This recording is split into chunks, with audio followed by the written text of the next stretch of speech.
Well, good morning, everyone. Morning, Darrell. Morning. I've been called into action, and since I'm a man of action, Tanner, that's why I'm up here. Right? And it's already 8:50, and we don't want to cut you guys' time short because I know that you have a lot to say and a lot of things to do. And of course, we're at the Conservation Partner Panel, and we are going to listen to these gentlemen discuss, obviously, what our partners have. And for those of you that don't know, I've worked for the Burley Soil District for 25 years, 25 years. And I tell people this all the time. No time in my career in conservation, which actually spans closer to 30 years, have there been more people, partners, NGOs on board than there is now, especially to facilitate grazing systems and cropping systems and cover crops.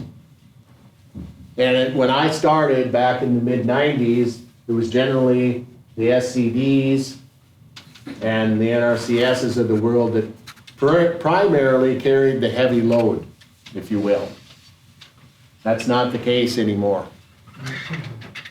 And I'm not saying that that's necessarily a good thing, but I think it's a good thing. And I think it's helped diversify some things. The other thing I like to say when it comes to our conservation partners,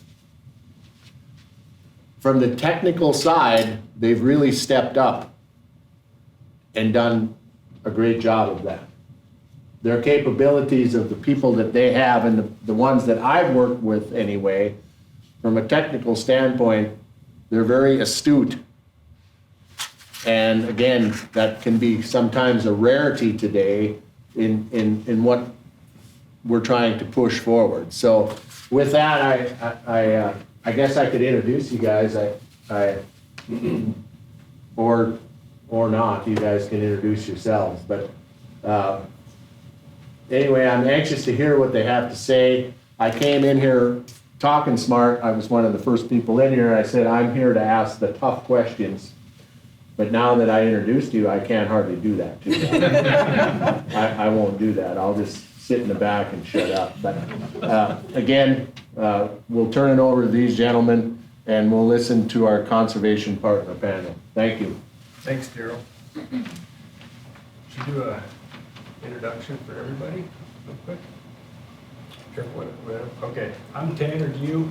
I work for Ducks Unlimited right here out of the Bismarck office. And I think I have a few slides to show, and I think we'll kind of, maybe you guys will jump in and use some of those slides and we'll go from there, but pretty open format. If anybody has any questions at any time, just blurt them out. There's nothing too formal. I'll turn it over to Eric real quick.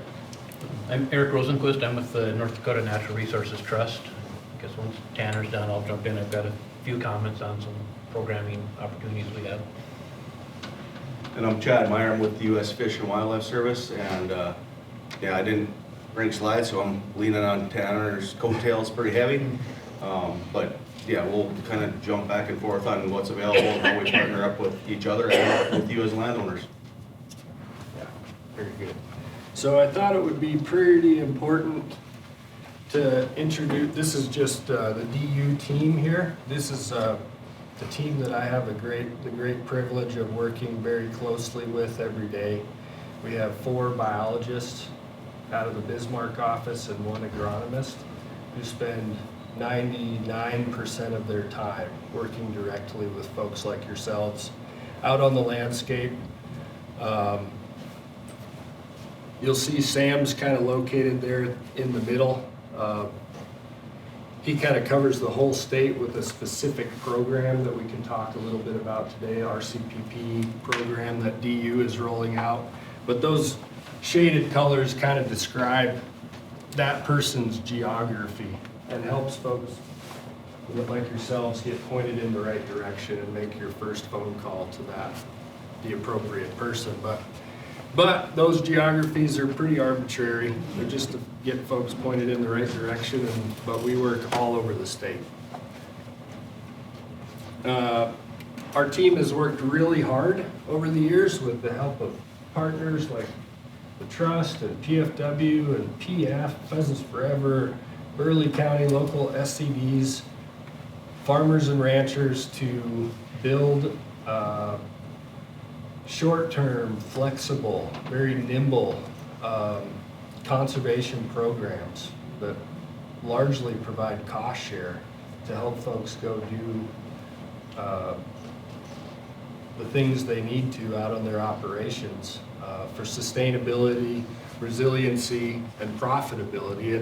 And I think these 4 bullet points kind of sum up probably just about everything that we have available generally across the partners here, with grass restorations, wetland restorations, improved grazing infrastructure, cross fence, that kind of stuff on existing pasture to help you manage your herd and manage your cattle a little differently or improve that, and cover crop and livestock integration, and we'll talk a little bit about that today too.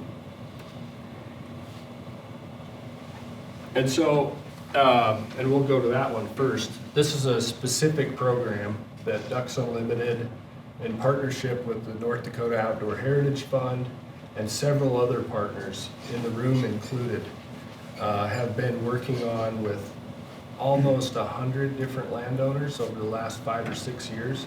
And really the goal here is to help folks try something that they may have heard a lot about, but never really put all 5 soil health principles together, and that is cover crops intended for grazing. So as far as I know, this cover crop and livestock integration project is the only gig in town in the state that can help with all 5 of those things. Cost share for cover crop seed, fencing on cropland, cross fence, some temporary cross fence with the help of our partners, to give them, you know, fall, winter grazing options. But then importantly, our team works with the farmers and ranchers and tries to look at this a little bit more holistically, and we are incorporating their adjacent pasture land and using this cover crop and livestock integration piece to give them more grazing or management flexibility on their perennial cover or perennial grasses. It's been really popular. Chad and the Trust have delivered a lot of these across the state for us. Our team has delivered a lot of these across the state. It's been a fantastic experience for everybody, and we're all learning this kind of new stuff together, and that's one thing that's really important when we enter these conversations with folks to try to do these new innovative type things. We're pretty honest with them. I mean, we're learning with you guys. That's an important point. And then here's a little plug for the North Dakota Grazing Exchange, set up by North Dakota Grazing Lands Coalition. C-CLIP, or that cover crop and livestock integration project, is a good example of a program that fits this grazing exchange really well. Like, you don't necessarily have to own cattle, but you may know that what cover crops can do for your soils and your productivity on the top end, and what cattle can do for your cash crop system. But you don't want to have, I mean, you have no interest in owning those cattle. But we know a guy across the fence or across the county or whatever that needs some fall grazing opportunities. C-CLIP can help connect those folks, and this is the tool through the North Dakota Grazing Lands Coalition that can actually make that connection. Are folks familiar with this tool at all? It's really cool, and it's what's it been up, like a year? So it's growing in popularity. There's a few icons up here, for example, but this guy probably has, looks like 100 head. He just put a pin on the map, says this is what I got 100 head, I need fall grazing opportunities. Anybody can get on here and say, oh, I got cover crops for that right across the road. Or you can switch that up and say, I've got fall grazing, winter grazing opportunities, and a rancher might jump on there and go for it and contact you. Great tool, something that hopefully will be utilized more in the future. This is another North Dakota Outdoor Heritage Fund program, grassland enhancement pilot project. Same kind of deal, cost share for grazing infrastructure, but this one has a little niche in that it's on your public land leases. State school land, WPAs, anything on the refuge system, and adjacent pasture that you own or operate. We can help on that kind of public-private land interface. Really unique opportunity there. I think I'll let Chad talk about this one a little bit more. He delivers North American Wetland Conservation Act, and Ducks Unlimited does too, across the state. This is one specific pot of money or grant that covers kind of that Coteau country in North Dakota. But between the two of us, we've got funding to do that kind of cost share for that kind of infrastructure across the state, basically. 100% cost share on grass seed and wetland restorations, about 50% cost share on the grazing infrastructure. And that's a 10-year agreement to do that. This is the one I was talking about with Sam Crone. This is a unique opportunity for us at Ducks Unlimited through the RCPP, Regional Conservation Partnership Program. Basically, we're delivering EQIP practices here. Many folks are probably familiar with that. Historically, through RCPP, NRCS staff would deliver this. Yeah, DU would apply for the cash and we'd build these targeting tools to deliver these dollars in targeted geographies, but NRCS would do all the work in the field. With this one, our DU team gets to do all of that. You won't work directly with NRCS staff. You will work with Dane and Sam and Robert and myself and Emily and William to go through the whole process. So it's kind of a one-stop shop kind of deal. And Tanner, I haven't heard, but are you held to the same processes we are at the field office? Yeah, there's. You have some of the same hangups, or We do, and we're working through it. This is the Are you first. getting better, or are Yes. you better at it already I don't know. than we are? I don't know. And you can toot, it's okay to toot your own horn. I mean, We're learning together, I think is the safest, most fair way to put that. okay. Historically, what Daryl's talking about there is there's a lot of compliance and paperwork and comparatively more of that can slow down the process to get these kinds of programs delivered with private landowners. This is the first AFA, that means alternative funding approach or something like that, where the partner gets to do all the delivery. This is the first one in North Dakota, and we as a team at DU are learning alongside the state NRCS staff. And so we've worked through some hurdles. I think the next round or two will be much quicker. But that's an important note. I think that, all these other programs, NACA, CCLIP, GPP, our partner programs with North Dakota Outdoor Heritage Fund, we are quick. You're adapting. We are very quick at comparatively quick at getting these kinds of projects and programs delivered. This one is a little bit slower, but we'll get it there. Is that fair? Yeah, I'm just asking, Yep. It's a good because question. I was curious. Yep. And you are, hats off, those other programs. Lloyd Elvisher's in the back here, I'm gonna put Lloyd on the spot, longtime NRCS employee, Lloyd knows the hangups with programming. That Yes. probably more so than Daryl does by far, but it's kind of turned into a real problem. Yeah, I don't want to take all the time. No, Turn it I over, understand. but Chad, man, one of the fastest people I know in turning a project over is this guy right here. If you can get him to start on it. Yeah, it's fast. He's slow on foot, but If he's you really can find fast him, at doing that. if you can track him down. mile a minute, but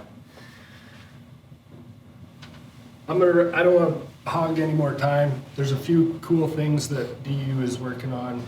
One of them is with the Minokan Farm and our partner right here, Daryl, and others.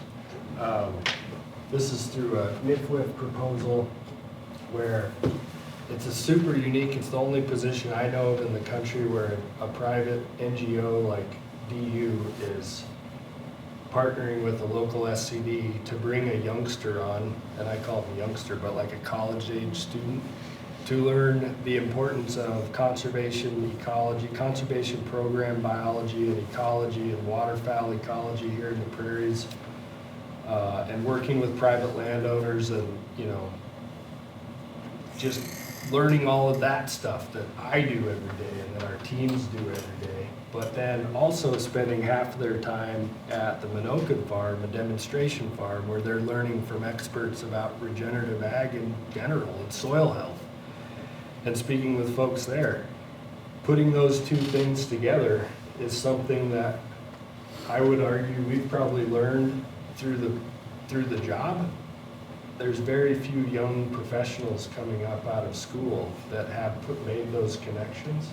And this position in partnership with the Minokan Farm, selfishly, hopefully we can create a monster and just hire them. I think it would be fantastic for everybody in the state.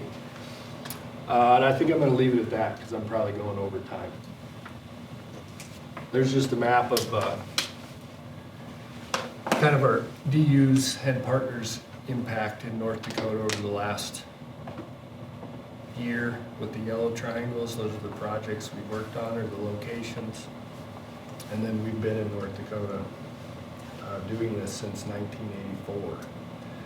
And over the last 10 years, we've probably ramped up with the help of lots of partners. So, sorry guys, they're a little long. It's fine. So I'm Eric Rosenquist. I mentioned I'm with the North Dakota Natural Resources Trust. The North Dakota Natural Resources Trust is an entity specific to North Dakota. It was originally formed from the Garrison Diversion Project and some of the conflict that came from that. Essentially to deal with some of the water issues as that project was put together. It's evolved quite a bit since those early days. And in the last decade or so, we have worked quite a bit on private land projects. And if you're wondering what's the interest of the Fish and Wildlife Service, DU, the Trust, other conservation groups in these private lands, we all recognize that if we want ducks, grouse, other songbirds, whatever, or livestock, we all depend on grass and wetlands. You know, there's kind of a unifying resource there that kind of brings us all to the table to focus on helping private landowners manage their property. We're based in Bismarck. We have 7 employees, and all in Bismarck. And so we really depend on the network of private biologists that Ducks Unlimited has, or Chad does. There's other private land biologists out in the landscape, soil conservation districts, NRCS staff. We really depend on them to help deliver our projects. Some of the projects we offer, and Tanner touched on a high level, is when we've got a series of projects. We're on the 6th iteration of what's called the Working Grassland Partnership. That's a program where we've tried to address expiring CRP by providing cost share for grazing infrastructure. And the hope is that by making these lands suitable for grazing, they stay in grass. You know, when you guys all know when a contract expires in CRP, the landlord's got a lot of options. They can put it back into crop, they can keep it in grass. We prefer to keep it in grass. So we're trying to provide a small rental payment and some cost share to keep that land in grasslands. Provide cost share support for grazing infrastructure, as Tanner described. We've got several programs that do that. I'm not going to get into the details because they really depend on geography and different things, who delivers it, that type of thing. But there is those opportunities out there. We provide cost share funding for livestock dams. Rick is here in the audience right now. Rick manages that program. And he has funding through the Outdoor Heritage Fund and other sources that will help landowners, you know, build livestock dams on their property. And, you know, this also supports waterfowl resources, shorebirds, a number of other things. We offer opportunities for native grass seeding. Basically, from what I've seen, if someone wants to do a native grass seeding, someone can help them. Either it be us, or it can be Chad, or Tanner, or somebody. Someone can help you if you have a native grass seeding. The cool season, the tame grass seedings are a little tougher. Our funding isn't quite as robust for a cool season, those tame grass seedings, but for native stuff, there are lots of opportunities.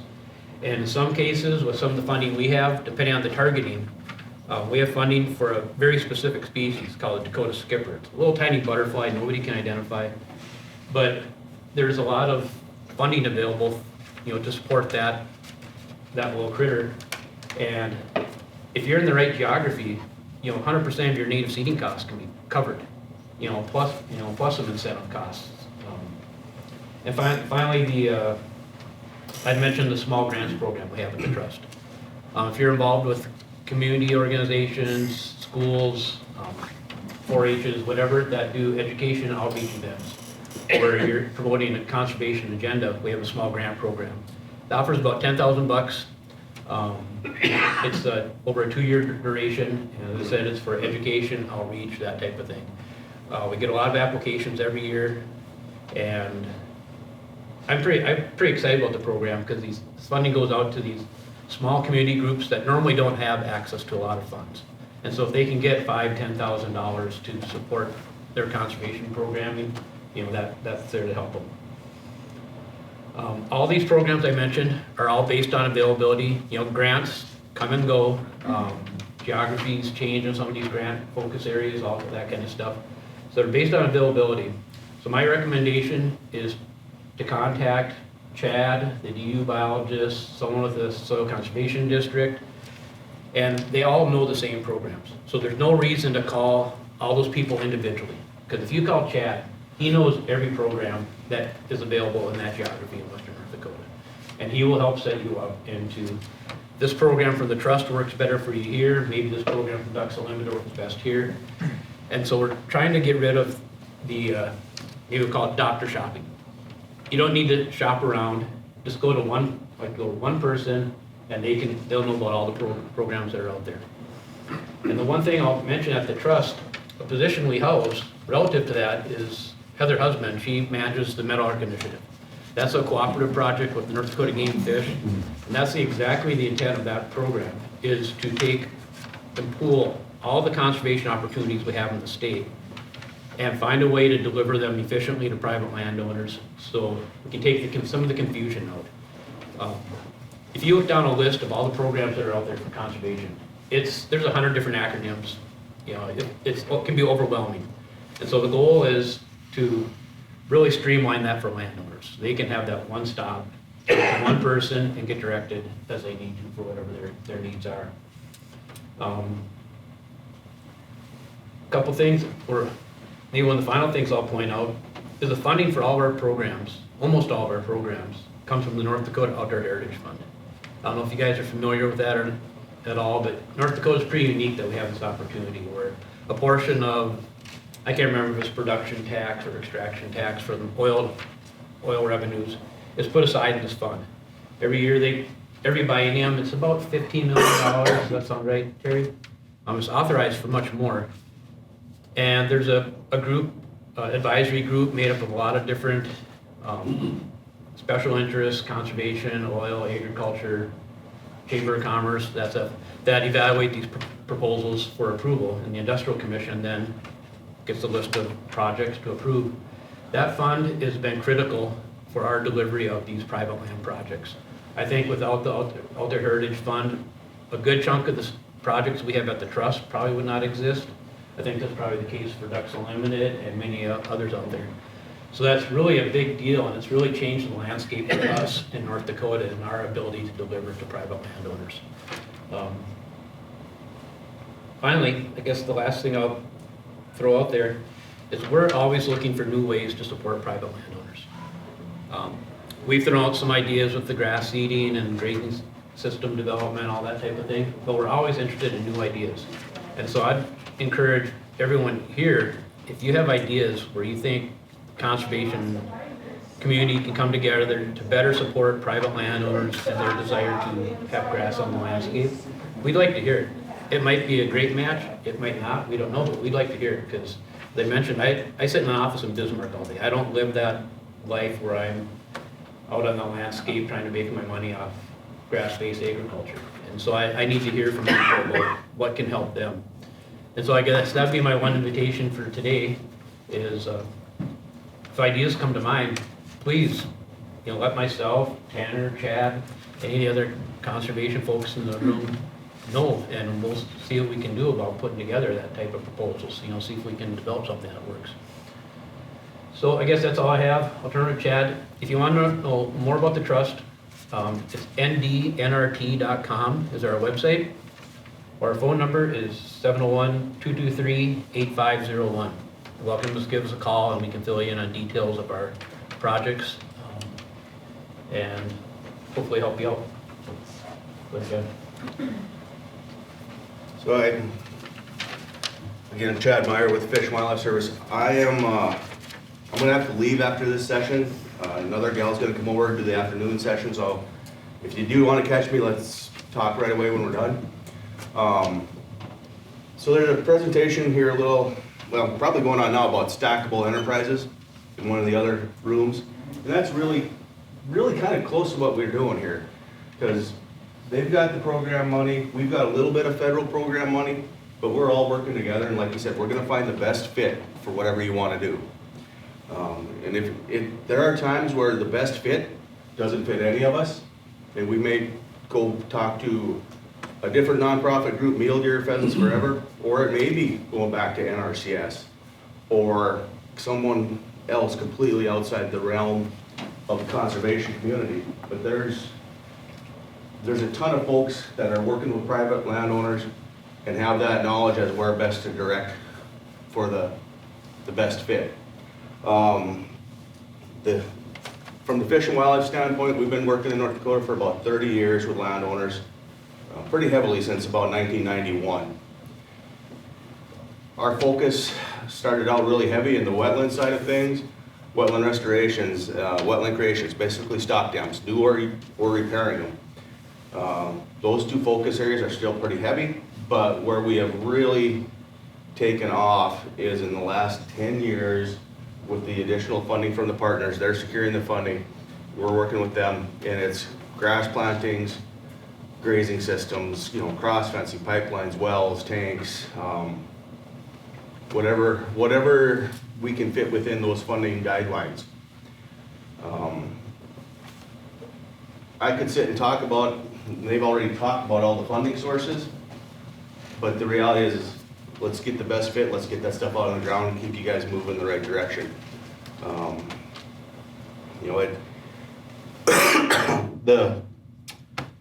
The federal side, you talked about the NACA program a little bit, and between the federal side, that's a large multi-million-dollar grant program, and we try to shave off a small piece of those grants every year to work with landowners within the Dakotas. It covers every county in the state. Our federal funding barely keeps the lights on. Fuel in the vehicles, paychecks, and keeps the lights on. We get a few other dollars federally to work with people, but it's that partnership that really drives the program. And the biggest partner we work with are those landowners, because it's a 50-50 when it comes to the federal funding. It's a 60-40 typically when working with outdoor heritage. If I were to start naming off all the different groups that we have worked with landowners, it hits into the mid-30s as far as different conservation organizations. And some of them have been in North Dakota for 1 or 2 years, and they're here and they're gone, and others have been here the whole time, and they just don't have that name recognition. They've never had that large level funding or opportunity to be out in front of you. What Eric said though really about you guys coming up with ideas, I guess where I'm at is I want to open it up to questions. If you're here because you're interested, if you got something you're thinking about, throw that question out, let us answer it. That's what I got. I'd rather hear from you and we can talk specifics, and everybody can listen and hear if you want. Or throw out hypotheticals, Daryl's pretty good at that. So. If I'm working with an NRCS program and they're only covering a portion of the cost, Do any of these programs help supplement? Typically, no. I'm not gonna say that's 100% off the table, but typically, like with me with the federal money, we don't do federal on federal. So some of the other entities can do federal on or state money or non-federal on federal money, which NRCS would be federal. The only place where I've really seen that come into play a whole lot was with North Dakota Game and Fish and their plots programs and stuff where they were getting hunting access, but they were also helping cover seed cost and other things. It's been pretty rare otherwise. One of the other places has been with wetland restorations. Folks going into WRP, which is a USDA 30-year wetland restoration program, the easement program, but the landowner was responsible for 25% of those restoration costs, whether it was grass or wetland restoration. On the wetland side, a lot of times that cost was picked up by another entity. And then that's a fairly lucrative program, depending on scale and time frame, but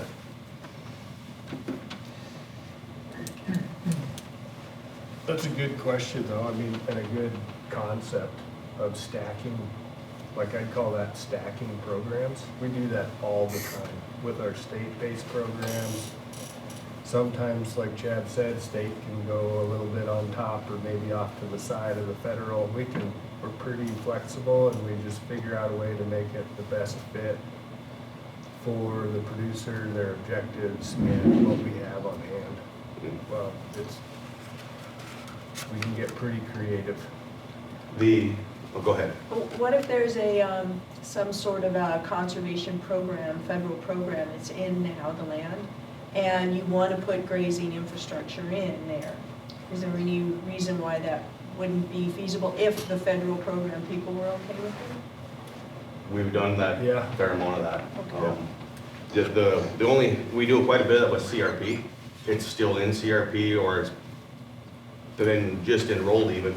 We can't put the infrastructure on those CRP acres. FSA does not allow that, but we Until can it's go. expired. Right, well, I think they'll let us in the last year. Yeah.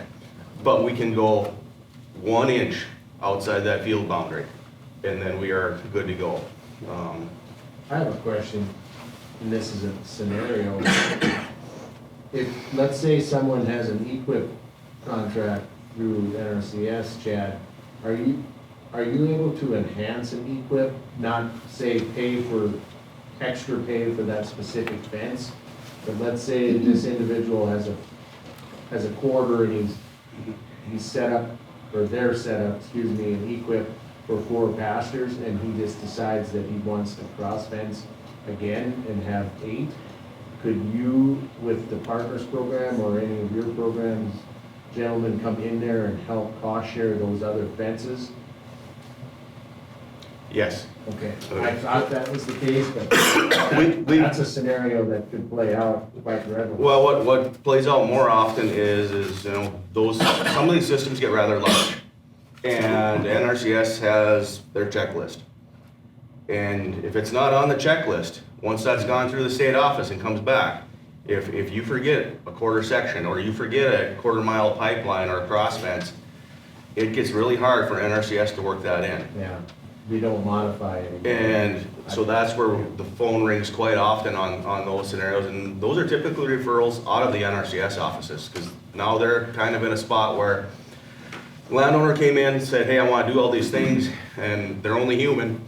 And there's 100 things that, maybe 200 things on the NRCS side where they got to put it in the right spaces again and again and get it checked off and pieces get missed. I've got one where we worked with Trish. The landowner came to Trish.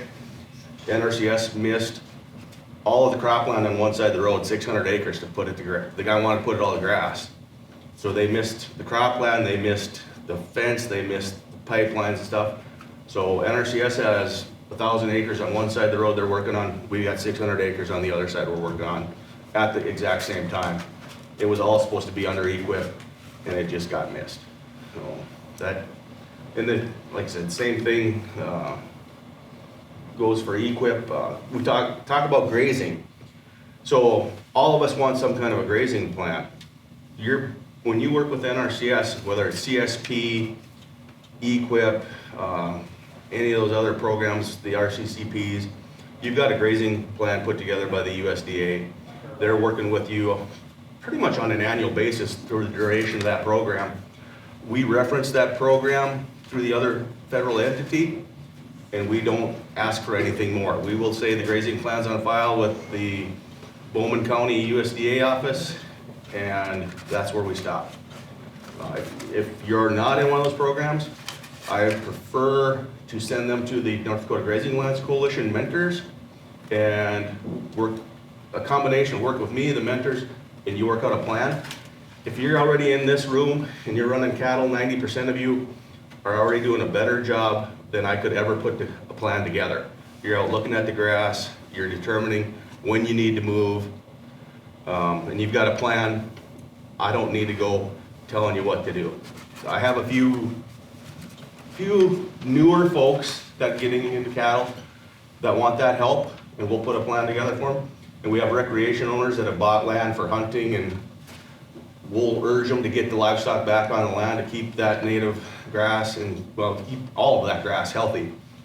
And those are the folks that typically are asking for plans from us. But again, we prefer to not have two federal entities telling folks what to do. That just really doubles confusion, and there's no reason to do that. So I would say 99% of the plans I've wrote in the last 3 years refer to the plan on file with USDA at the local office, or to be determined in conjunction with the Grazing Lands Coalition and its mentoring program and myself. I have one guy that I'm working with that's a bigger rancher where he doesn't have that plan at this point, and we're just talking every spring, and I'm not telling him what to do. I'm giving him some advice as to what I think he could tweak it, but he still runs his herd under his program. Well said. Is the butterfly, the Dakota skipper, Eric, is that specific? Does it like native habitat Yeah, or there's manage native habitat? there's still a lot to learn about this little critter, but yeah, it appears to like really high quality native habitat. Stuff with a lot of forbs, a lot of flowers out there.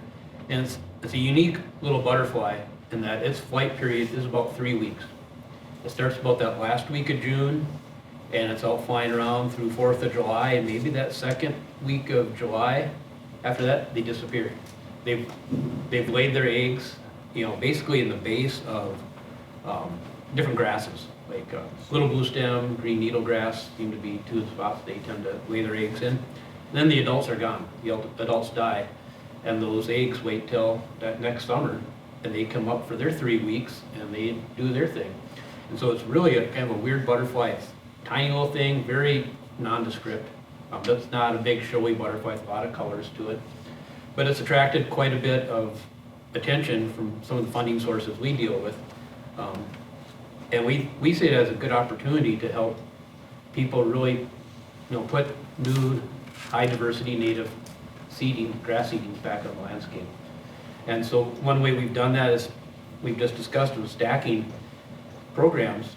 Typically the way that program would work is if a landowner wants to seed an area to high diversity natives, they would talk to Chad or any of the other private land biologists out there and develop a plan for that site, what species are appropriate, that type of thing. And then often we have Audubon, Dakota come in, Audubon Great Plains, I guess they are now.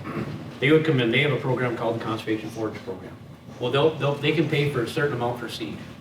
And so they'll pay that first amount for seed, and then they can pay a 3-year deferment payment. So we want that seed to sit in the ground for 3 years before getting disturbed, because it needs time to mature. Those roots need to get down. So they'll pay basically a rental rate on that property for 3 years. However, these high diversity plantings cost more than what that grant can support. So we'll come in on the backside, I guess, and cover the balance of what's left after that seeding. And so that's one way we take a lot of different programs, put them on top of each other, and at the end of the day, with the Dakota skipper planting, the landowner has paid nothing for the planting.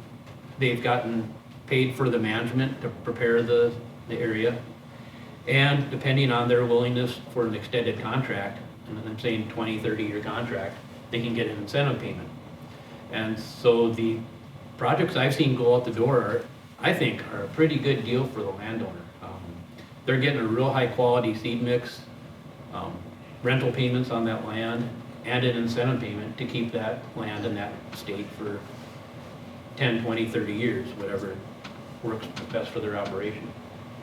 And are they required to keep grazing that then, Eric, or what's the thought behind that? They aren't, we don't require any particular management. Okay. But if we have a landowner, the practical way we'd approach it is if someone, we've got a lot invested in that property. Yeah. We're gonna help them support their management on there, regardless of whatever management tools they wanna use out there. And so if they want to fence it, after that 3-year deferment payment for grazing, we'll certainly work with them for fencing on that. If they've got other management needs in mind, we'll help work with them on that. 'Cause I kind of see it as preservation of our investment too. Yeah. It's one thing to throw a bunch of seed in the ground. Everyone here who's done it before knows it takes management afterwards to really make it work. Especially with the native seeding, and Yes. that leads to my question, and I know your guys' emphasis is on natives all the time. Yeah. Obviously, the struggle is real when it comes to establishment. And I like the idea of the 3-year deferment payment. I think it takes kind of some of the sting out of the failures or perceived failures that may come with the native seeding. I mean, it requires more patience than a 4th-generation German from Russia has in northeast Bourbon County, I know that. Is that through the Middle Arc Initiative, or is that a different funding? The funding we The have. one you just talked about and kind of explained the stacking. Yeah, the funding is housed within the Natural Resources Trust. Okay. But if someone was working with Heather at the Metal Arc Initiative, she's well aware of it, and she could help a person make the right contacts and help set up that situation. That Metal Arc initiative is just like a giant balloon and everything else fits inside of it. Okay. So we're all we're playing part of that, pulling parts out of that, funding part of that. I'm not sure how else to explain that. And what was the first group you talked about that paid for part of the seeding and the deferment? That'd be Audubon Great Plains. Okay. They changed their name, they were Audubon Dakota. Okay. But their Conservation Forest Program is another one of those projects supported by the Outdoor Heritage Fund. One thing I will say about the Dakota skipper stuff is it's very site-specific. We've got some pretty good models of where skippers either are or likely are, and those are the areas we target. And so someone working up in Cavalier County, this is not gonna fit. It basically, the map, I should have brought it with, I didn't. The map basically runs Missouri breaks up from, say, Oliver County through Mercer, down McKenzie County. There's the Missouri breaks area is highlighted, and then McHenry County are 2 big areas for it. So unfortunately, folks in other parts of the state, that funding would not apply probably. I was gonna add one thing. So I've got some brochures on the end of the table about the Fish and Wildlife Service Partners Program. There are 6 of us around the state. In theory, one of us just retired, so there's 5 of us left until we get that position replaced. On the back of it, it answers a lot of questions about cost shares, what the buyouts are, what our other options are if you were to get involved with one of our programs. And it actually is fairly true for the NGOs as well as Fish and Wildlife Service. Those options are just little different variances on most of them. None of us here today require public access. So that's always a question that comes up about retaining hunting and access rights. We're happy to work with folks that are in the game and fish programs, but it is not a requirement. Folks, we're past about 5 minutes already, and these guys have served their sentence. Let's give these guys a good round of applause.